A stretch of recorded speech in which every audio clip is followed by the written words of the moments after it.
Hello बच्चों, welcome to the channel Insta Learn series के अंदर जो आज अपन टॉपिक कवर करने वाले बेटा वो है इलेक्ट्रोस्टैटिक्स 1 एंड 2। ठीक है, ये इंपॉर्टेंट टॉपिक है आपका एम्स पैरामेडिकल के हिसाब से, क्योंकि प्रीवियस ईयर में जो सबसे ज़्यादा क्वेश्चन पूछा गया बेटा वो इसी चैप्टर या यूनिट से आपके पास पूछा गया है। तो अपन आज की वीडियो स्टार्ट करते हैं। जो बच्चे नहीं जानते कि इंस्टा लर्न सीरीज़ के अंदर अपन क्या करते बेटा, तो इंपॉर्टेंट क्वेश्चन और उससे रिलेटेड कॉन्सेप्ट मैं आपको उसी के अंदर बताते हुए चलता हूँ। ठीक है, वही काम आज अपन करने वाले हैं। तो चलिए देखें, अगर हम इलेक्ट्रोस्टैटिक्स 1 एंड 2 की बात करें तो बेटा प्रीवियस ईयर की ये टॉपिक्स है जिन पर क्वेश्चन पूछा गया है। जैसे कि आप स्क्रीन पर देख पा रहे हो कि काफ़ी सारे टॉपिक्स हैं जिनको अभी तक एम्स पैरामेडिकल जिन पर क्वेश्चन पूछ चुका है। हम इन सभी टॉपिक्स को इस वीडियो के अंदर कवर करेंगे, नंबर 1। दूसरा, जो इसके अलावा इंपॉर्टेंट कॉन्सेप्ट्स है और या क्वेश्चंस हैं उनको भी अपन इस वीडियो के अंदर कवर करते हुए चलेंगे। तो यहाँ पे जो टॉपिक्स अपन कवर करने वाले हैं वीडियो के अंदर वो लिखे हैं, आप सभी बच्चे एक बार गो थ्रू कर लेंगे, पेन कॉपी निकालेंगे, साथ के साथ क्वेश्चन करते हुए चलेंगे। तो चलिए देखते हैं बेटा, अपना पहला क्वेश्चन क्या कहता है। On charging by conduction, conduction माने when two bodies comes in contact transfer of charge takes place. अगर दो बॉडी कॉन्टैक्ट में नहीं आती तो इंडक्शन होता है। सही बात सर। मास ऑफ बॉडी में इंक्रीज और डिक्रीज, कैसे सर? अगर मान लीजिए कि किसी बॉडी को आप नेगेटिव चार्ज देते हैं, क्या मतलब हुआ सर इसका? अगर आप उसके ऊपर इलेक्ट्रॉन देते हैं, मतलब एक्सेस ऑफ इलेक्ट्रॉन उसको देते हैं, तो उस पर नेगेटिव चार्ज बढ़ेगा, इलेक्ट्रॉन अपना चार्ज ले अपना मास लेके आएगा तो उसका मास इंक्रीज कर जाएगा। अगर आप किसी बॉडी से उस इलेक्ट्रॉन को रिमूव करा देते हैं तो वो पीछे कैसा चार्ज छोड़ के जाएगा सर? Positive charge. अब उससे इलेक्ट्रॉन चला गया तो इसका मतलब मास आपका वहाँ डिक्रीज कर गया, तो इसलिए इंक्रीज भी कर सकता है और डिक्रीज भी कर सकता है। Moving to the next question, 2 point charges A and B. तो देखिए बेटा, इसका कॉन्सेप्ट क्या है आपका? Coulomb's law. दो चार्जेस है, एक है आपका कैपिटल क्यू और एक है आपका कैपिटल क्यू और दूसरा भी आपका minus of capital Q. Let's say the distance between them is R. ये एक दूसरे पर फोर्स लगा रहे हैं एफ। उस फोर्स एफ को अपन यहाँ लिख लेते हैं कि कैपिटल क्यू डिस्टेंस हो गई R²। उसने बोला कि 25% ए से बी पर जाएगा। 25% कितना हुआ क्यू का सर? Q/4। ठीक, अब इस Q से आप 25% माने तो Q/4 चार्ज को आप रिड्यूस करा रहे हो और वो चार्ज आप इसको दे रहे हो। बिल्कुल सही बात सर। तो बताइए कि इस पर कितना चार्ज बचा सर? इस पर बचा 3Q/4 और सर इस पर बचा कितना? -3Q/4। डिस्टेंस आपने चेंज नहीं किया, तो हम बोल सकते हैं कि अब जो आपके पास चार्जेस है सर वो आपके 3Q/4 है और एक -3Q/4 है। इन दोनों को आपने उसी डिस्टेंस पर रखा है। तो let's say the new force between them भी के 3Q/4 times of 3Q/4 divided by R²। तो मैं इसको लिख सकता हूँ 9/16 KQ²/R² और KQ²/R² was F। So F dash becomes 9/16 times of F। तो हमारा आंसर कितना हो गया sir? B option. Moving to the next question, 2 point charges placed in a medium of dielectric constant K are at a distance R small r between them experience an electrostatic force F। the electrostatic force between them in vacuum। क्या बोला कि आपका, अच्छा पहले तो ये समझ ले, फोर्स मीडियम के इन्वर्सली प्रोपोर्शनल होता है। ठीक है, अगर आपका मीडियम आप बढ़ा देते तो फोर्स रिड्यूस कर जाएगा। सही बात सर। उसने बोला कि अगर दो चार्जेस के बीच में पहले कोई एक मीडियम है जिसका आपका डाइलेक्ट्रिक कांस्टेंट 5 है, तो आप सोचिए कि इसकी जो फोर्स होगी वो कितनी रहेगी सर? स्मॉल के मतलब 1/4πε0। आपका दोनों के चार्जेस हम Q1 Q2 मान लेते हैं डिवाइडेड बाय दोनों के बीच का डिफरेंस R, और मीडियम क्या होता है? Inversely proportional. मीडियम को अपन कैपिटल K से रिप्रेजेंट करते हैं। सही बात सर। अब उसने बोला कि जो नई फोर्स है वो एयर में है, तो इसका मतलब K Q1 Q2/R², तो कैपिटल K की जरूरत ही नहीं पड़ेगी। तो अगर हम इन दोनों को डिवाइड करते हैं तो सर F/F डैश जो हमारे पास आएगा वो आएगा 1/K। तो माने तो F dash becomes K times of F। तो अब हमारे से वैक्यूम की फोर्स पूछी जो कि किसके बराबर है सर? F डैश के बराबर। So F dash becomes 5 times of F, क्योंकि K की वैल्यू है 5। Which option sir? A option. Moving to the next question, the force of repulsion between 2 electron at a certain distance is F। तो हमारे पास दो, ये सब Coulomb's law से बेस्ड क्वेश्चन अपन बेटा कर रहे हैं एक एक करके। हमारे से क्या बोला कि 2 इलेक्ट्रॉन है, ठीक है, इन दोनों के बीच का एक फोर्स F है। आपसे बोला कि अगर हम 2 प्रोटॉन रख दे, देखिए प्रोटॉन और इलेक्ट्रॉन में सिर्फ प्लस माइनस का डिफरेंस है, मैग्नीट्यूड पे कोई फर्क नहीं पड़ेगा, डायरेक्शन पे भी फर्क नहीं पड़ेगा, क्योंकि दोनों के दोनों लाइक चार्जेस है आपके पास, रिपेल करेंगे। तो इसका मतलब अगर यहाँ पर फोर्स F थी तो यहाँ पर भी फोर्स कितनी रहेगी sir? F। So which option? B option. Mass पर इंडिपेंडेंट होता है, कई बार बच्चे कंफ्यूज कर सकते हैं कि मास पर डिपेंड कर रही है फोर्स, नहीं। सो ये क्वेश्चन हमारे से क्या कहता है कि 2 इक्वल पॉइंट चार्जेस है 3 माइक्रो कूलाम पर आपके बेटा रखे हैं और किसी एक सर्टेन डिस्टेंस पे, तो उसके बारे में हमें नहीं बताया, पर हमारे से बोला है कि इनकी पोजीशन ये है। तो देखो, तो अपन क्या करते हैं बेटा, इस क्वेश्चन के अंदर ये दो चार्जेस, एक 3 माइक्रोकुलाम एक और 3 माइक्रोकुलाम, इसकी पोजीशन मुझे यहाँ से दी गई है, let it be r1 vector, और इसकी पोजीशन भी मुझे यहाँ से दी गई है, let it be r2 vector. पर आपको तो इन दोनों के बीच का डिस्टेंस चाहिए होता है अपना आंसर करने के लिए, और इलेक्ट्रोस्टैटिक फोर्स पूछा है। तो इलेक्ट्रोस्टैटिक फोर्स का जो मैग्नीट्यूड है वो क्या रहता है sir, KQ1 Q2 bye r²। तो इन दोनों के बीच का डिस्टेंस अपन r मान लेते हैं। तो ये r1 वेक्टर, ये r वेक्टर, ये r2 वेक्टर, तो यहाँ से अगर हम r वेक्टर निकालेंगे, सो that has become r2 vector minus r1 vector. r2 vector आपका ये रहा, इसको लिख देते हैं sir 2i cap plus 3j cap plus 5k cap minus of i cap minus j cap minus of k cap. ठीक, ये अपना r वेक्टर था, सही बात सर।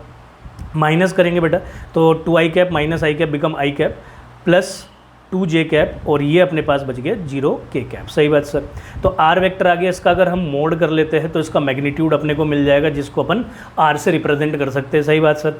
तो इसका जो मैग्नीट्यूड आ जाएगा that has become 1² plus 2² becomes √5। चलिए अब अपने फॉर्मूले में रख देते हैं, ये 3 माइक्रोकुलाम, ये भी कितना है सर 3 माइक्रोकुलाम। तो यहाँ से अगर फोर्स निकालेंगे तो k हो गया 9 × 10⁻9 Q1 Q2 that is 339 times of 10⁻12 divided by distance square that is √5 का square become 5। So 81 divided by 5 times of 10⁻³ इसको अगर मैं सॉल्व करूंगा so it become 16.2 times of 10⁻³ newton. Which option sir, B option, near to pi. Moving to the next question, 64 conducting drops each of radius, इतना, इसको मैं r मान लेता हूँ अभी के लिए, एंड दैट चार्ज भी लेट से क्यू। ठीक है, और एक आपका बिगर ड्रॉप बनाकर सरफेस चार्ज डेंसिटी पूछी है। तो देखिए बेटा क्या कॉन्सेप्ट है इसका, सरफेस चार्ज डेंसिटी का फॉर्मूला क्या होता है, चार्ज पर यूनिट एरिया, सही बात। जब दो या उससे ज़्यादा ड्रॉप्स आप कंबाइन करते हो तो जो पहला वॉल्यूम होता है वही वॉल्यूम आपके पास बाद में भी रहेगा, बिल्कुल सही बात सर। तो इसका मतलब अगर हम 64 ड्रॉप्स को करते हैं जिसका रेडियस r है एक बिगर ड्रॉप में, तो इसका जो वॉल्यूम है that is 4/3 pi small r³, यही आपके पास रहेगा बिगर ड्रॉप का वॉल्यूम। तो यहाँ से 4/3 से 4/3 कैंसिल, तो कैपिटल R की वैल्यू आ जा रही है आपके पास 4r के बराबर, बिल्कुल सही बात। सरफेस चार्ज डेंसिटी आपसे पूछा है, पहले इसका चार्ज क्यू था, जब आपने इसको कंबाइन करा दिया तो इसका चार्ज हो गया आपके पास कितना सर, 64Q। ठीक है, तो अपन ए स्मॉलर वाले का सरफेस चार्ज डेंसिटी लिखते हैं that is charge by 4 pi small r², और आपका अगर बिगर वाले का लिखते हैं तो सर वो हो जाएगा 64Q by 4 pi capital R²। दोनों को अपन डिवाइड कर देते हैं, उसने बोला है bigger drop to smaller drop. ठीक है जी, तो दोनों को डिवाइड करेंगे so sir it become 64Q by 4 pi capital R² that is 16 small r² divided by Q by 4 pi small r², जो कैंसिल आउट हो रहा है उसको कर दो। तो बेटा यहाँ से हमारे पास sigma b by sigma s has become 16/4, so it means it become 4:1। Which option sir, B option is your correct. Moving to the next question, electric lines of forces exist everywhere, नहीं, हर field का अपना एक reason होता है बेटा। तो first option is wrong. अगले में क्या बोला है sir, exist only in immediate vicinity, नहीं, बिल्कुल पास में भी नहीं होती, कुछ रेंज होती है। As I already told you, exist only when both positive and negative charges are near one another, नहीं, अगर आइसोलेटेड चार्ज है उसकी भी इलेक्ट्रिक फील्ड होती है। जो चीज़ हमें मान के चलनी है वो है इमेजिनरी, क्योंकि ये अपने को पता नहीं है कि इलेक्ट्रिक फील्ड लाइन कैसी दिखती है, तो हम उसको कंसिडर करके चलते हैं, that's why it is imaginary. Moving to the next question, हमारे से क्या बोला है कि 2 पॉइंट चार्जेस है, एक पॉइंट चार्ज अपने पास क्या कहता है 8Q, और बेटा दूसरा पॉइंट चार्ज क्या कहता है अपने पास -2Q। ये जो पोजीशन है इसकी पोजीशन हो गई 0 और इसकी पोजीशन होगी सर L, बिल्कुल सही बात। आपसे क्या बोला गया है, इलेक्ट्रिक फील्ड इज़ 0, तो हम मान लेते हैं कि इसने पूछा किस डिस्टेंस पर आपकी इलेक्ट्रिक फील्ड 0 है, तो इस पॉइंट पर अपन नेट इलेक्ट्रिक फील्ड 0 मान लेते हैं। जिन बच्चों को कॉन्सेप्ट नहीं मालूम तो आपको क्या करना होता है, जितने भी नियर बाय चार्जेस होते हैं they all contribute to the electric field. तो जिस पॉइंट पर आपसे इलेक्ट्रिक फील्ड 0 बोली गई है तो वहाँ जो आपके पास चार्जेस है नियर बाय, वो उन सब की इलेक्ट्रिक फील्ड आपको वहाँ दिखानी है। तो हम इस डिस्टेंस को L दिया है अपने को, ये डिस्टेंस x बोली है, तो जो इसकी वजह से इलेक्ट्रिक फील्ड रही 8Q की वजह से, वो इक्वल होगी सर 2Q के बराबर, 2Q की इलेक्ट्रिक फील्ड के बराबर, तभी वो एक दूसरे को कैंसिल आउट कर पाएंगे। तो 8Q की वजह से अगर अपन इलेक्ट्रिक फील्ड लिखते हैं so that is your K 8Q divided by x plus L whole square is equals to that is A2Q by x square. तो यहाँ से जो कैंसिल आउट हो रहा है उसको कर देंगे तो दैट हैज़ बिकम 4, और क्रॉस मल्टीप्लाई करके अगर अपन चलते हैं so that is 4x² is equals to x plus L whole square, taking square root both side so it become 2x is equals to x plus L, so x is equals to l। तो ये distance जो है ये l है और हमारे से position पूछी गई है, पॉइंट पूछा गया x एक्सिस पे, तो यहाँ से हमें ऑब्जर्व करके बताना है that is l become 2l, which option sir? C option, correct. Moving to the next, a pendulum bob of mass m carrying a charge q is at rest with a string making an angle of theta. देखो आपका ये question है कि आपने एक pendulum को external electric field के अंदर रख दिया, तो इलेक्ट्रिक फील्ड उस पर क्या करेगी सर? फोर्स लगाएगी, ठीक है। उस फोर्स की वजह से वो किसी एक एंगल पर आ गया, दैट एंगल भी थीटा, और रस्सी के अंदर सर टेंशन डेवलप हो जाएगी, इसका वेट है तो वो नीचे की तरफ को लाई करेगा। अब देखिए जब कोई फोर्स आपकी एक्सिस से बाहर लाई करती है उसको आपको कंपोनेंट बनाना होता है, so this force component become T cos theta, और इस कंपोनेंट का बन गया आपका टी साइन थीटा। अब क्योंकि यहाँ इक्विलिब्रियम पोजीशन तो दोनों फोर्सेज एक दूसरे के बराबर हो जाएगी sir, so that has become T sine theta is equals to F. So यहाँ से टेंशन की वैल्यू आ गई एफ बाय साइन थीटा। अगर आप इस एफ को लिखना चाहते हो तो वो जाएगा चार्ज इनटू इलेक्ट्रिक फील्ड, सो मैं बोल सकता हूँ Q E bye sine theta, ठीक। टेंशन ही अपने से इसमें पूछी थी, पर एक टेंशन ना पूछी है उन्होंने अपने को आपका वेट के साथ भी टेंशन को लिखने के लिए बोला है। तो पहली टेंशन आपके पास आई, दूसरी फोर्स अपवर्ड और डाउनवर्ड, वर्टिकल फोर्स एक दूसरे के बराबर है sir, so T cos theta becomes equals to m g. तो बताएंगे बच्चे क्या आंसर आया कि sir m g by cos theta. तो आप देख लीजिए tension m g by cos theta, q by sine theta second option में है, so that is your correct option. अगला क्वेश्चन भी इलेक्ट्रिक फील्ड इंटेंसिटी पर है, दो प्लेट के बीच में पूछी है, तो जिन बच्चों को नहीं मालूम वो इसको याद रखेंगे बेटा। एक शीट की वजह से इलेक्ट्रिक फील्ड होती है सिग्मा बाय 2 एप्सिलॉन नॉट, क्योंकि अब ये दोनों ही पॉजिटिव सीट है, एक पर सिग्मा है एक पर 2 सिग्मा है, तो इन दोनों की इलेक्ट्रिक फील्ड जो है बीच में पूछी है, पॉजिटिव की वजह से इलेक्ट्रिक फील्ड अवे होती है, तो पहले वाले की वजह से आपके पास सिग्मा बाय 2 एप्सिलॉन नॉट और दूसरे वाले की वजह से 2 सिग्मा बाय 2 एप्सिलॉन नॉट, क्योंकि उसकी surface charge density sir 2 sigma है, दोनों अपोजिट डायरेक्शन में है। तो अगर मैं नेट इलेक्ट्रिक फील्ड निकालने जाऊंगा तो सर आपका 2 सिग्मा बाय 2 एप्सिलॉन नॉट में से sigma by epsilon not minus करना पड़ेगा। सो ये आंसर अपने पास कितना आ रहा है भाई? ये आ रहा है सिग्मा बाय 2 एप्सिलॉन नॉट। तो ये अपने पास कितना आ रहा है sir? So that has become sigma by 2 epsilon naught. So which option? A option. Moving to the next question, 3 charges 2q 4q q are connected string as shown in figure. देखिए इस question को आपने ध्यान देना है, मैं आपको बताया हूँ कि जब दो चार्जेस नियर बाय रखे हो तो वो एक दूसरे पर फोर्स लगाते हैं। अगर 2 से ज़्यादा चार्ज है तो मतलब जिस पॉइंट पे आपको फोर्स निकालना है तो उसके नियर बाय जितने भी चार्जेस है वो सब उस पर क्या लगाएंगे सर? फोर्स लगाएंगे। तो देखते हैं अपने से क्या बोला इस क्वेश्चन के अंदर। हमारे से तो सिंपल सी बात बोली गई है कि आप रेशियो बताइए ए बी और बी सी के अंदर जो टेंशन प्रोड्यूस हो रही है। तो जैसे कि ये हमारे पास एक कोई मास है जिस पर क्यू है, इसके और इसके बीच में सर स्ट्रिंग है, हम इसका जो टेंशन है उसको T1 मान लेते हैं। ऐसे ही इन दोनों मासेस के बीच में भी क्या है? स्ट्रिंग है, उसकी टेंशन को अपन T2 मान लेते हैं। सही बात सर। अब क्या करेंगे सर? तो इसका जो चार्ज है वो कितना है सर? 2q, और इस पर कितना चार्ज है सर? 4q। देखिए इस पर मैं फोर्स निकालता हूँ, इस पर जो फोर्स लगेगी किस पर? ए वाले चार्ज पर, तो वो बी वाला चार्ज भी लगाएगा सर, सी वाला चार्ज भी लगाएगा, दोनों पॉजिटिव है तो अवे लगेगी। तो अगर मैं नेट फोर्स यहाँ पे निकालूँ, let say it be F1, so that F1 has become force due to B and force due to C, so that is K 2q divided by the distance is given to be d square. So इसकी वजह से कितना हो जाएगा? That is 4q into Q, so that is 4q times of q divided by distance in between, that is 2d square become 4d square. तो मैं इसको solve करता हूँ तो ये कितना आ गया? 2, और ये हमारे पास 4 से 4 बेटा आपका कैंसिल हो जाएगा, तो यहाँ 2 यहाँ 1, तो ये आ गया अपने पास k 3q square bye d square. सही बात सर। अब ऐसे ही ये जो फोर्स है F1 ये इस टेंशन के बराबर है इक्विलिब्रियम कंडीशन में, so it means T1 is equals to k 3q square by D square. तो ए बी वाली टेंशन अपने पास आ गई। अब ऐसे ही टेंशन इसमें निकालेंगे सर। इसमें जो टेंशन है उसमें क्या करना बेटा? अपन सी वाले चार्ज पर ए और बी की वजह से फोर्स निकालेंगे। अब ये फोर्स जो है अवे लगने वाली है, let's say it to be F2। तो F2 कितना गया? ये इस पर फोर्स लगाएगा, दैट इज़ KQ, और कितने पे लगाने वाला है सर? 4Q पे, divided by 4D square, plus आपका 2Q भी 4Q पे फोर्स लगाएगा, that is 2Q times of 4Q divided by D square. इसको सॉल्व करते हैं तो यहाँ पर कैंसिल आउट हो गया, ये 4 1 और 8 9, सो it becomes K 9Q square divided by D square, और ये वाली जो फोर्स है अंदर लगने वाली टेंशन के बराबर है। सही बात सर। सो इसका मतलब ये T2 के बराबर हो गया। तो T2 जो टेंशन है वो K9Q² and that is your force in which one, BC। तो अब अपने को डिवाइड करना है AB को BC से, तो बेटा T1/T2 जाएगा, तो हम करते हैं तो that has become K3Q² divided by K9Q²/D²। आप सॉल्व करके बताइए sir. So that has become T1/T2 become 1/3 ratio.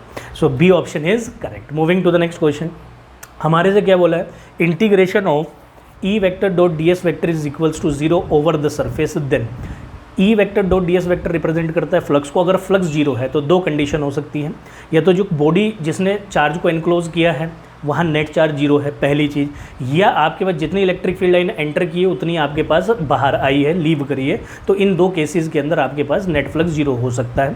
अब हमें यहाँ पर वही चेक करना है, तो आपके पास हो गया the number of flux line entering the surface must be equal to the number of lines leaving it, so that is your option. Moving to the next question, flux coming out from a balloon, ये flux अपने पास एक balloon से बाहर आ रहा है, if the radius of the balloon is double. देखिए फ्लक्स जो है बेटा वो आपका इंडिपेंडेंट होता है shape and size and orientation of charge inside the Gaussian surface और any surface which enclose the charge, ठीक है। तो मतलब शेप एंड साइज पे डिपेंड नहीं करता है फ्लक्स। तो अगर आप डबल कर रहे हो रेडियस तो आप उसकी जो है शेप एंड साइज को चेंज कर रहे हो, तो उस पर आपका फ्लक्स का कोई फर्क नहीं पड़ने वाला, तो क्या रहेगा आपके पास same. So which option sir, C option. Moving to the next question, the total flux emitting from a close surface enclosing an alpha particle, alpha particle का चार्ज कितना होता है सर 2E, तो आपका जो चार्ज एनक्लोज्ड है वो 2E है, तो आपका फ्लक्स सर डायरेक्ट कितना हो जाएगा, दैट इज 2E/ε0। सही बात sir. Moving to the next question, इस क्वेश्चन में क्या बोला है आपका, that is based on electric flux only.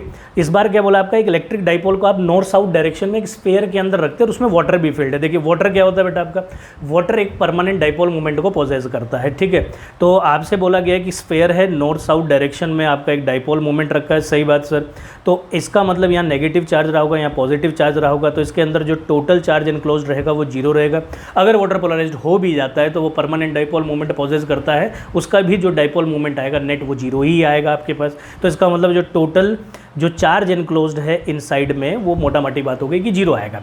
अब अपने पास फ्लक्स क्या होता है, फ्लक्स होता है अपने पास टोटल चार्ज एनक्लोज्ड बाय ε0, तो उसकी वैल्यू आ गई जीरो। अब आपको जो ऑप्शंस दिए उसको पढ़ना है। Electric flux is coming towards sphere, मतलब अंदर की तरफ जा रहा है या बाहर आ रहा है, या जितना फ्लक्स अंदर जा रहा है उतना ही बाहर आ रहा है। अब अगर मान लीजिए फ्लक्स जीरो है तो जितना अंदर गया उतना ही बाहर आया, तो which option sir, C option is correct. Moving to the next question, electric field in a region space given by, तो देखिए बेटा इस क्वेश्चन को, आपका इलेक्ट्रिक फील्ड जो अपने को गिवन किया है सर वो है E0 I cap plus 2E0 J cap. क्या बोला है, E0 की वैल्यू गिवन है, फ्लक्स पूछा है सर्कुलर सरफेस से जो कि YZ प्लेन में है, तो एरिया कहाँ हो गया सर, एक्स एक्सिस में, सही बात। तो अगर मैं एरिया वेक्टर लिखूंगा तो that has become πr² and that is I cap. अब आपको फ्लक्स लिखना है तो फ्लक्स का फॉर्मूला आप नोट डाउन कर लीजिएगा बेटा, E vector dot A vector, तो अपने पास फ्लक्स आ गया। E वेक्टर कितना है sir, E0 I cap plus 2E0 J cap, इन दोनों का अपने को डॉट करना है, πr² I cap dot product में सेम वाले ही डॉट करते हैं, so that has become E0 πr²। यहाँ पर इन सब की वैल्यू रखेंगे, that is 100, pi become 3.14, r² means 0.02 times of 0.02, ठीक है। कोई कन्वर्जन अपने को इसमें यूनिट का नहीं करना है, तो इसको अगर आप सॉल्व करेंगे so that is coming to be 0.25, that is a option. Moving to the next question, if a charge body is moved in electric field against a coulomb force, क्या बोला, अगर आपकी एक चार्ज बॉडी कूलम फोर्स के against move करती है तो आप बताइए कि वर्क डन कहाँ हो रहा है। देखिए बेटा सिंपल सी बात है, अगर in the direction of electric field motion होता तो बाय इलेक्ट्रिक फील्ड होता वर्क डन, और अगर आप अपोजिट डायरेक्शन में चल रहे हो उसके तो वर्क डन आपको एक्सटर्नल एजेंट से करना पड़ रहा है। So work done on the body by the external agent, that is a option. Moving to the next question अपने पास, अच्छा यहाँ से हम पोटेंशियल पे बेस्ड क्वेश्चन करने लगे, तो अपन कूलम्स लॉ पे क्वेश्चन कर चुके, इलेक्ट्रिक फील्ड पे अपन क्वेश्चन कर चुके, इलेक्ट्रिक फ्लक्स पे अपन क्वेश्चन कर चुके, अब हमारा पोटेंशियल स्टार्ट हो गया बेटा, ठीक है, बहुत बढ़िया। आप बच्चे परफॉर्म कर रहे होंगे तो आप समझ पा रहे होंगे कि किस तरीके का क्वेश्चन आपके पास पूछा जाने वाला है।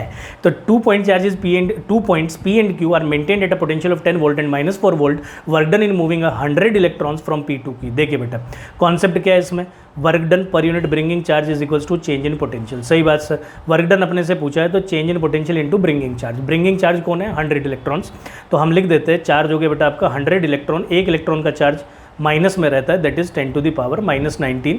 तो यहाँ से अगर मैं लिखूंगा तो दैट हैज़ बिकम -17। सही बात सर।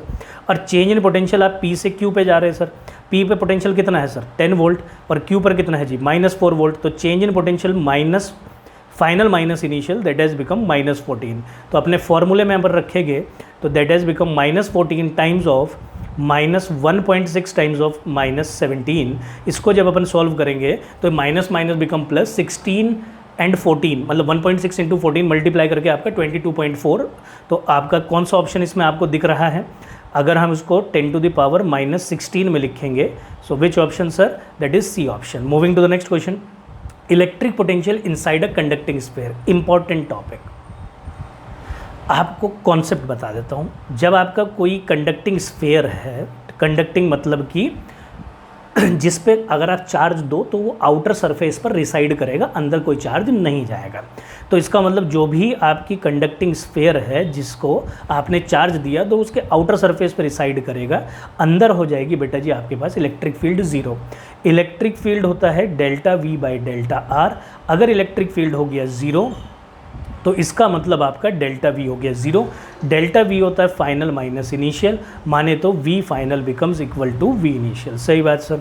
तो मतलब जो पोटेंशियल आपका सरफेस पे रहेगा वही पोटेंशियल अंदर भी रहेगा, ठीक है, और सेंटर से लेके पूरी सरफेस तक वही पोटेंशियल रहेगा। तो आपको ध्यान रखना है कि इनसाइड में अगर आपका कोई कंडक्टिंग स्फीयर है तो इलेक्ट्रिक फील्ड सर 0 है और पोटेंशियल कांस्टेंट है। इस पर बेस्ड प्रीवियस ईयर में बढ़िया बढ़िया क्वेश्चन पूछे गए हैं, उसी टाइप के क्वेश्चन मैं यहाँ लिखा हूँ। क्या बोला आपसे, electric potential inside a conducting sphere क्या रहेगा, remain constant from center to the surface. अगला क्वेश्चन भी इसी पे बेस्ड है, a hollow metal sphere of radius 5 centimeter, अगर इसका रेडियस 5 सेंटीमीटर है तो इसकी सरफेस पर 10 वोल्ट का पोटेंशियल है। तो आपसे पूछा है कि 2 सेंटीमीटर की दूरी पर मतलब समवेयर इनसाइड पोटेंशियल कितना रहेगा, तो सर आंसर है 10 volt, no change. Moving to the next question, if a unit positive charge is taken from one point to another over equipotential surface. Equipotential surface बेटा concept समझ लेंगे।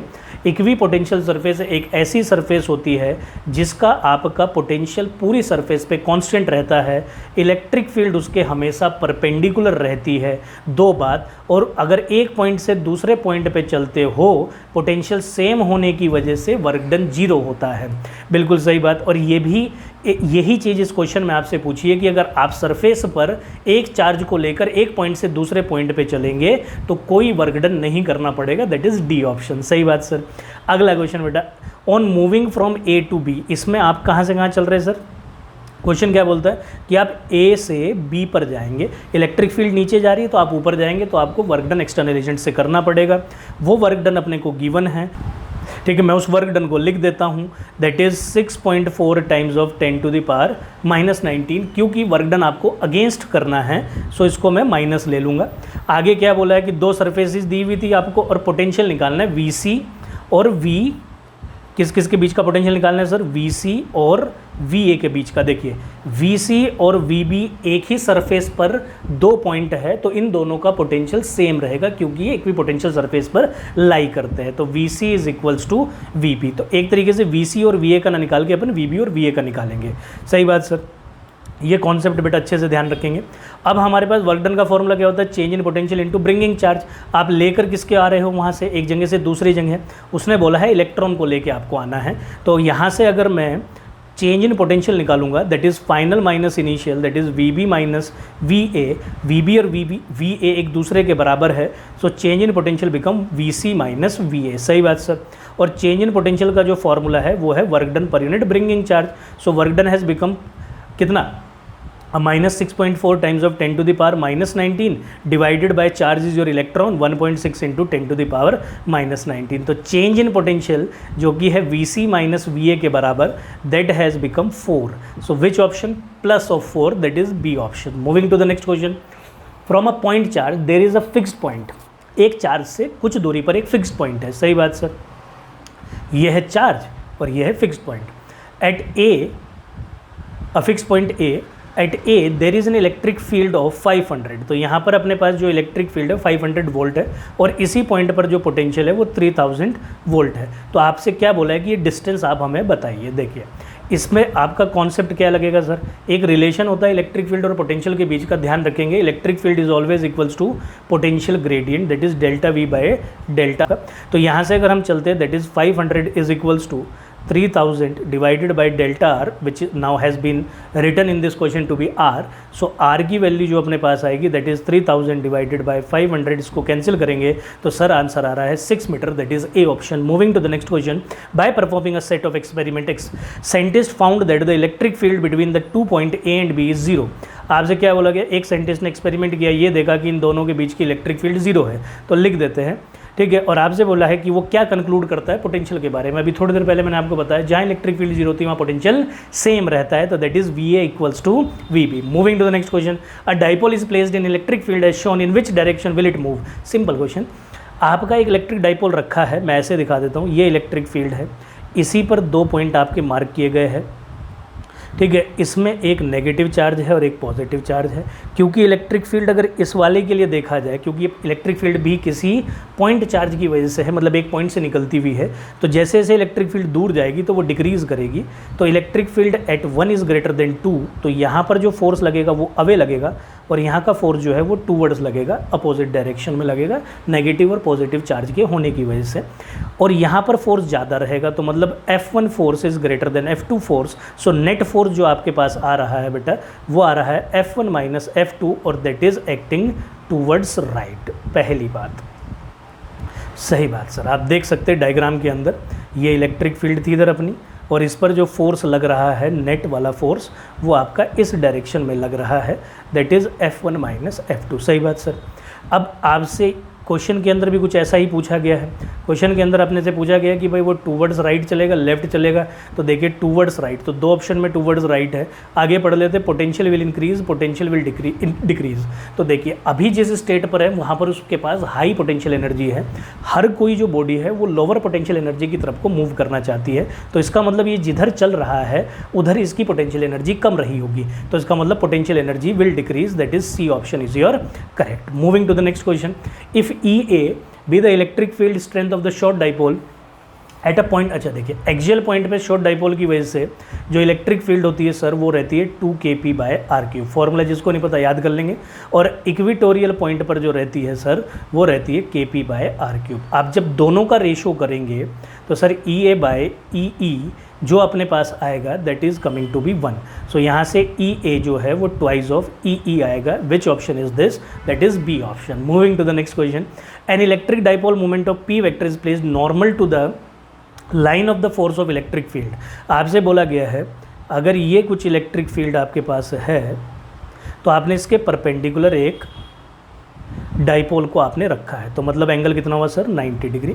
तो वो बोल रहा है कि then work done in deflecting through an angle of 80 degree. Deflecting at 180 degree नहीं, 180 डिग्री आपने इसको डिफ्लेक्ट करना है। तो जब आप यहाँ से इसको 180 डिग्री डिफ्लेक्ट करेंगे तो ये आपका किधर चला जाएगा सर, तो ये डाइपोल आ जाएगा आपका नीचे। तो बताइए इस टाइम पर जो इसने टोटल डिस्टेंस ट्रैवल किया सर वो 270, तो मतलब θ1 जो है वो 90 डिग्री है, θ2 जो है वो 270 डिग्री है। और आपको पता है वर्क डन का फॉर्मूला होता है PE cos θ1 माइनस cos θ2। इसी फॉर्मूले पे लास्ट ईयर में क्वेश्चन पूछा गया है। सही बात सर। तो आपको ये उसी में अपग्रेडेड वर्जन ऑफ क्वेश्चन है। So work done is equals to कितना हो गया सर हमारे पास PE, पहला एंगल है cos 90, दूसरा एंगल है cos 270, 90 भी 0 आपका 270 भी 0, तो वर्क डन कितना आ गया सर अपने पास 0। सो दैट इज डी ऑप्शन। ठीक है, तो देखिए इस क्वेश्चन में हमारे से क्या बोला है, the electric dipole movement of system shown in figure way P is the charge strength and 2A is the length of each side of the triangle. तो हमारे को यहाँ पे चार्ज Q ना देकर P दिया है, तो मैं भी यहाँ पर डाइपोल मूवमेंट को म्यू मान लेता हूँ। यहाँ पर जैसे कि आप देख पा रहे हैं ये -2P है, मतलब 2Q चार्ज है एक तरीके का। तो हम इसको आपका रिप्रेजेंट कर लेंगे सर, तो इसको मैं अलग से लिख लेता हूँ -Q को, और यहाँ पर एक अलग से लिख लेता हूँ -Q को। बेटा यहाँ पर एक +Q और यहाँ पर भी क्या है आपका एक +Q। तो जैसे कि आप देख पा रहे होंगे कि एक डाइपोल मोमेंट यहाँ बनेगा μ1 और एक डाइपोल मोमेंट यहाँ बनेगा μ2। डाइपोल मोमेंट का फॉर्मूला आपको पता है, चार्ज इनटू लेंथ होता है, तो यहाँ पे डाइपोल मोमेंट में चार्ज जो है वो p गिवन है और लेंथ 2a गिवन है। तो इसका मतलब अगर मैं μ1 की बात करूँगा तो चार्ज p 2a और μ2 की वैल्यू भी अपने पास सेम आएगी। अब ये दोनों के दोनों जो डाइपोल मोमेंट है, एक इधर एक इधर, इन दोनों के बीच का एंगल हो गया 60 डिग्री μ1 का और μ2 का। जब आप नेट डाइपोल मोमेंट निकालेंगे तो वो हो जाएगा अपने पास अंडर रूट μ1 का स्क्वायर प्लस μ2 का स्क्वायर, दैट हैज़ बिकम 2μ1 μ2, और दोनों के बीच का sir angle that is cos 60। cos 60 is 1/2 cancel out, μ1 μ2 एक दूसरे के बराबर हैं, तो यहाँ पर अगर मैं वैल्यू रखूँगा that has become μ² plus μ² plus आपका μ², तो इसको मैं लिख सकता हूँ √3 μ, और μ की वैल्यू सर कितनी है हमारे पास p टाइम दिस। तो यहाँ से हमारे पास जो नेट जो डाइपोल मोमेंट आपके पास आना चाहिए वो कितना आ रहा है बेटा जी, that has become √3 times of p2a। आप चेक कर लीजिए ऐसा किस ऑप्शन में है, that is D option, that is your correct answer. Moving to the next question, जो कि आपका कैपेसिटेंस पर बेस्ड क्वेश्चन है। क्या बोला गया है कि in a parallel plate capacitor the capacitance increases from 100 to, तो पहले आपकी जो कैपेसिटेंस थी वो कितनी थी सर 100 फैरेड, उसको इंक्रीज़ कितना कर दिया, वो कितने पे चली गई आपकी 800 फैरेड। अब क्वेश्चन आता कैसे, डाइलेक्ट्रिक मटेरियल को इंट्रोड्यूस करके। तो मतलब ये जो कैपेसिटेंस है एयर फील्ड की है that is F silence not by D that is 100, और ये वाली जो नई आपके पास कैपेसिटेंस है ये है K F silence naught A by D. ठीक है जी, between the plates what is the dielectric constant of the medium, simple question. तो सी डैश को आप के टाइम्स ऑफ सी लिख देंगे, और ये कितना है सर 800, ये कितना है सर पता नहीं, ये कितना है सर 100, सो के की वैल्यू आ गई sir 8। Very good, moving to the next question. ठीक है, कॉन्सेप्ट को अच्छे से देखते हुए चले, फॉर्मूले को अच्छे से लर्न कर ले बेटा आप। अब parallel plate capacitor with air in between, अच्छा सेम टाइप ऑफ क्वेश्चन है। एयर इन बिटवीन की जो कैपेसिटेंस होती है वो epsilon not A by D calculate, और इसकी वैल्यू अपने को कितनी गिवन है सर 8 पिकोफैराड है। Calculate the capacitance if the distance between the plate is reduced by half, तो जो प्लेट हमारे पास जिसके बीच का पहले डिस्टेंस था अब वो डिस्टेंस आपने आधा कर दिया। साथ के साथ क्या बोल रहा है आपसे, between the plate reduce to half and space them between them is filled with a dielectric constant 6। तो यहाँ से जो नई कैपेसिटेंस हो जाएगी सर वो हो जाएगी एफ साइलेंस नॉट ए, पहली बात तो के को मल्टीप्लाई करना है, ठीक है जी, के F silence naught A D by 2 ऊपर चला जाएगा, सो C dash become 2 K A F silence not by D, और इसकी वैल्यू कितनी है हमारे पास F silence naught A by D की, दैट इज़ सर वो वैल्यू है अपने पास 8, so that is 2 times of 6 times of 8, so it becomes 96 pico farad. Now which option is there, so sir that is D option. Moving to the next question, 3 capacitors are connected in the arm of triangle ABC as shown in the figure. 5 volt is applied between A and B, the voltage between B and C. तो देखिए आपसे यहाँ पर बेटा कितने capacitors connect किए हुए हैं, ये 3 कैपेसिटर आपके कनेक्टेड हैं। किस किस के बीच में, यहाँ पर 2 माइक्रोफैराड है, 3 माइक्रोफैराड है, 2 ए और बी के बीच में यहाँ बैटरी कनेक्ट कर दीजिए। और आपसे पूछा कहाँ गया है सर पोटेंशियल, ये बी हो गया, ये सी हो गया और ये ए हो गया, इसके बीच में आपसे वोल्टेज पूछा गया है बी एंड सी के बीच में। ठीक है, तो देखिए ऐसे क्वेश्चन भी आपको प्रैक्टिस करके चलने हैं, इंपॉर्टेंट क्वेश्चन है। मैं यहाँ कॉन्सेप्ट लिखूंगा, 1 बाय 1 चलेंगे। आपको सबसे पहले बैटरी से चार्ज चलाना है, वो 2 जगह डिस्ट्रीब्यूट कर जाएगा, सही बात सर, इधर और ऊपर में। तो जिधर चार्ज सेम रहता है दोनों चीज़ें सीरीज़ में, तो हम बोल सकते हैं 2 और 3 सीरीज़ में है, तो इनका जो इक्विवेलेंट कैपेसिटेंस आएगा उसको यहाँ सबसे पहले निकालना रहेगा। सो 1 बाई सी डैश, तो जब आप इसको सॉल्व करेंगे बेटा तो सी डैश की वैल्यू आ जाएगी 1.2। तो अब मैं इसको रीड्रॉ कर लेता हूँ, यहाँ पर एक कैपेसिटर ऊपर में दैट इज़ 1.2 और यहाँ पर 2, और ये बेटा जी अपनी हो गई बैटरी, सही बात। अब देखिए 1.2 और 2 दोनों कायम है सर पैरेलल में, तो यहाँ पर ये अपने पास कनेक्शन हुआ। अच्छा, यहाँ पर जो वोल्टेज है वो कितना है सर हमारे पास 5 वोल्ट। अब देखिए ये तीनों चीज़ें पैरेलल में हो गई, तो जितना पोटेंशियल आपका इसके अक्रॉस होगा उतना ही पोटेंशियल इसके अक्रॉस होगा, बिल्कुल सही बात। तो ऊपर जो हमारे पास चार्ज आ रहा है लेट्स से Q1, तो अगर मैं ऊपर वाली ब्रांच में चार्ज निकालूँ सो 1.2 times of 5 that has become 6 microcoulomb. तो 1.2 वाली ब्रांच में माने तो इस वाली ब्रांच में आपके पास जो चार्ज जा रहा है सर अब वो जा रहा है 6 माइक्रोकुलाम। कॉन्सेप्ट को ध्यान से समझना। आपसे क्या पूछा था, इसके across potential that is B2C। Potential का आपको फॉर्मूला पता है, चार्ज बाय कैपेसिटेंस, तो it is VBC is equals to 6/3 that is 2 volt. Which option sir, A option. Moving to the next question, इसी पर बेस्ड एक और क्वेश्चन है, उसको भी आप ध्यान से देखिए। इसमें हमारे से क्या बोला है कि अब देखिए ये दोनों काय में होंगे सर पैरेलल में, तो इनका इक्विवेलेंट कैपेसिटेंस कितना हो जाएगा सर, दैट इज़ 2 + 5 बिकम 7। अब ये 2 + 5 जो 7 बना है, ये 3 के साथ काय में है सर, ये 3 के साथ सीरीज़ में, तो यहाँ पर अगर मैं इसका टोटल कैपेसिटेंस निकालूँ तो दैट इज़ 1/7 + 1/3, जिसको अगर अपन सॉल्व करेंगे तो सर ये आएगा अपने पास कितना, 2.1 माइक्रोफैराड है। तो मैं इस डायग्राम को रीड्रॉ कर लेता हूँ, सेम कॉन्सेप्ट पर बेस्ड है जैसा पिछले में हमने किया। आप चाहे तो उसको खुद परफॉर्म कर सकते हैं वीडियो को रोक कर, फिर आप चेक कर लीजिएगा आपका आंसर सही आया नहीं आया। तो यहाँ से बेटा जी हमारे पास कितना हो गया, 2.1 माइक्रोफैराड है, बिल्कुल सही बात सर। ये कितना है सर आपके पास, 4 माइक्रोफैराड है, और नीचे जो हमारे पास बैटरी कनेक्ट है वो कितनी है सर, 6 वोल्ट। ठीक, अब बताइए आप, जो वोल्टेज इसके अक्रॉस है वही वोल्टेज इसके अक्रॉस है, क्योंकि ये तीनों के तीनों पैरेलल में कनेक्टेड है। बिल्कुल सही बात सर। हमारे से पूछा क्या कि ऊपर वाली ब्रांच में चार्ज बताइए कितना है, तो यहाँ से चार्ज निकल गया, Q = CV, that is C times of V, 6 times of 2.1, so that has become 12.6। इस ब्रांच में माने तो इस वाली ब्रांच में जो आपके पास टोटल चार्ज जा रहा है वो 12.6 है। अब मैं 3 माइक्रोफैराड के अक्रॉस पोटेंशियल ड्रॉप निकालता हूँ, तो लिखता हूँ पोटेंशियल ड्रॉप अक्रॉस 3 माइक्रोफैराड है। रीज़न, क्योंकि हमारे से जो पूछा गया है, आपका क्या पूछा गया है सर इस क्वेश्चन के अंदर कि आप चार्ज बताइए 5 माइक्रोफैराड के अक्रॉस कितना है। तो देखिए पहले मुझे इसके अक्रॉस पोटेंशियल निकालना पड़ेगा, तो पोटेंशियल आएगा Q/C, तो that is Q is what, that is 12.6 और C इज़ 3, सो यह आया 4.2। मैं बोल सकता हूँ कि सर, है ना, मैं बोल सकता हूँ कि आपका इसके अक्रॉस जो पोटेंशियल ड्रॉप है वो 4.2 वोल्ट हुआ, बल्कि टोटल पोटेंशियल कितना था, 6 वोल्ट। तो बताइए इसके अक्रॉस जो पोटेंशियल ड्रॉप हुआ वो कितना हो गया सर, 6 - 4.2 माने 1.8 वोल्ट। तो अब इसमें भी 1.8 जा रहा है, इसमें भी 1.8 वोल्ट जा रहा है, बिल्कुल सही बात सर। अब मुझे क्या पूछा था, इसके अक्रॉस चार्ज, तो मैं लेट कर लेता हूँ कि यहाँ पर जो चार्ज है वो Q3 है।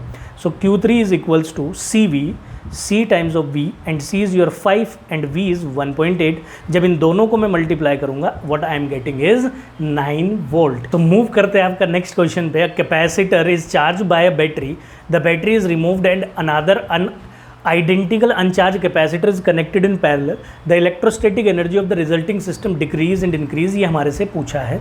तो पहले जो आपका कैपेसिटर था उसकी कैपेसिटेंस C और V पोटेंशियल मान लेते हैं, तो बेटा इसके बाद जो इनिशियल एनर्जी रही होगी वो रही होगी सर ½ CV²। सही बात सर। अब क्या बोला उसने कि उसको आपने चार्ज करने के बाद दूसरे कैपेसिटर के साथ कनेक्ट किया जो कि आइडेंटिकल है, तो कॉमन पोटेंशियल निकालना पड़ेगा। सो कॉमन पोटेंशियल होता है C1V1 + C2V2 divided by C1 + C2। सही बात। अब दूसरा अनचार्ज है, तो इसका मतलब ये वाला पोटेंशियल 0 हो गया और ये वाला पोटेंशियल अपन V माने हैं। सो कितना आ गया सर अपने पास common potential, that is coming to be C times of V + C times of 0 divided by C + C। So common potential becomes CV divided by 2C, cancel out करेंगे, so it is coming to be C/2। अब मुझे क्या निकालना है, अपने से क्या बोला गया है कि भैया आप एनर्जी निकालिए। सो फाइनल एनर्जी अपने पास हो जाएगी फिर से ½ CV²। अब क्योंकि ये दोनों के दोनों आपने पैरेलल में कनेक्ट किए हैं, तो यहाँ पर आपको नया कैपेसिटेंस लेना है पैरेलल वाला। जब पैरेलल कॉम्बिनेशन होता है तो दोनों कैपेसिटेंस को अपन प्लस कर देते हैं। सो C' become 2C, so final energy becomes ½ 2C times of V²/4। सो ये कैंसिल आउट हो गया। So final energy becomes ½ 1/4 CV²।